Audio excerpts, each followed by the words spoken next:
Una well done o my beautiful subscribers, watchers all over the world. Dis na real tori wey happen near my village. Yes, e happen live. So make una watch, comment, share, like. The village rejoiced when Nika, a kind and hard-working woman, gave birth to her first son. He was beautiful, radiant, and full of life.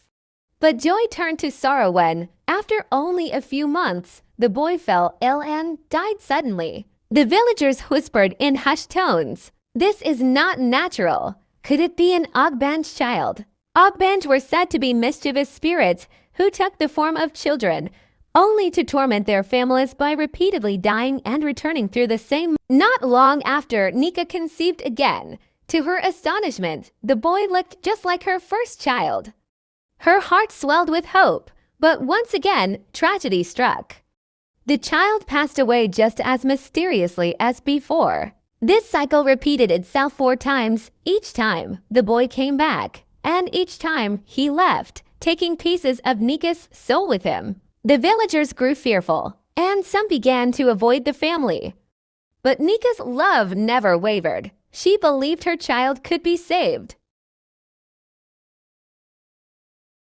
On the 5th birth, Nika decided enough was enough.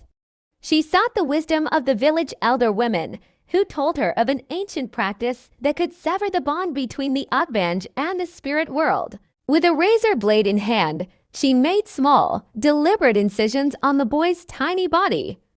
Tears streamed down her face, but her resolve was unshakable.